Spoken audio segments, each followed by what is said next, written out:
మిమ్మల్ని బట్టతల వేధిస్తోందా? విపరీతంగా జుట్టు ఊడిపోతూ కొత్త వెంట్రుకలు రావటం లేదా?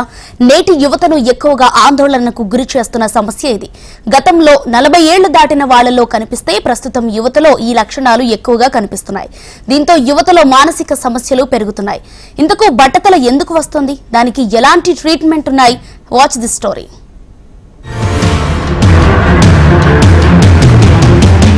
బట్టతల ఒకప్పుడు వృద్ధుల్లో మాత్రమే కనిపించేది. జుట్టు ఊడిపోవడంతో బట్టతల ఏర్పడేది. కానీ ప్రస్తుతం పరిస్థితులు మారే బట్టతలకు వయసుతో సంబంధం లేకుండా పోయింది. ముఖ్యంగా యువతలో ఈ లక్షణాలు మరీ ఎక్కువగా కనిపిస్తున్నాయి. 30 ఏళ్లు కూడా రాకముందే జుట్టంతా ఊడి బట్టతల బారిన పడుతున్నారు.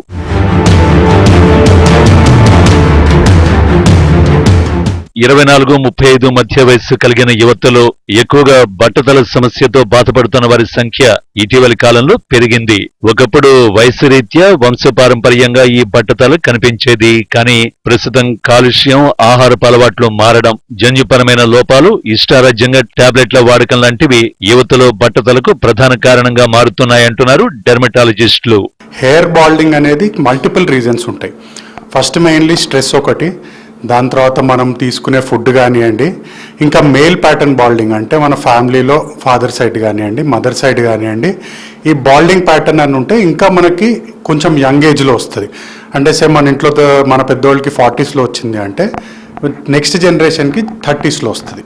So it's a multi factorial reason why the hair అనేది బాల్డింగ్ కావటం వల్ల. ఇంకా పొల్యూషన్ కూడా మీకు తెలుసు పెరుగుతూ ఉంది. So these are the main factors which create balding.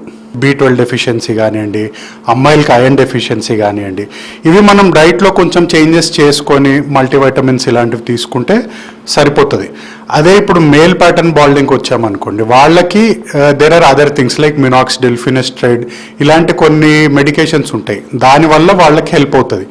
Growth కావాలి అంటే మనకి stem cell therapy, growth factors అంటే మన PRP లాగా బ్లడ్లో నుంచి మన ప్లేట్లెట్స్ కానివ్వండి, గ్రోత్ ఫ్యాక్టర్స్ కానివ్వండి తీసుకొని ఇంజెక్ట్ చేసేది. దీనివల్ల ఏంటి, మనకి ఏదైతే హెయిర్ పెరుగుతలేదో దాన్ని మళ్ళీ గ్రో చేయడానికి స్కోప్ ఉంటుంది. అలానే ఉన్న జుట్టు ఏదైతే సన్నబడిపోతుందో దాని క్వాలిటీ కూడా బెటర్ చేసుకోవచ్చు.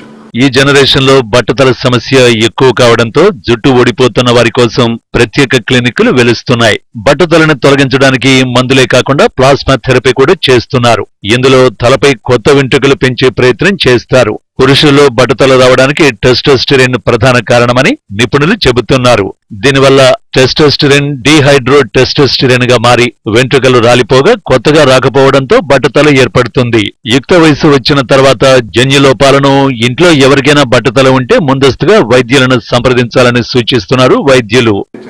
డెఫినెట్ గా ఆయిల్ అనేది ఏంటి అంటే మన హెయిర్ టెక్స్చర్ అంటే స్మూత్ గా ఉండటానికి హెల్ప్ చేస్తుంది. ఆయిల్ పెట్టుకోవటం వల్ల హెయిర్ గ్రోత్ అవుద్ది అనేది there is no real scientific reason for it. మీకు 50% హెయిర్ లాస్ దాటిన వాళ్ళకి సర్జికల్ ఆప్షన్ ఉంటుంది, దాన్ని హెయిర్ ట్రాన్స్ప్లాంట్ అంటాం.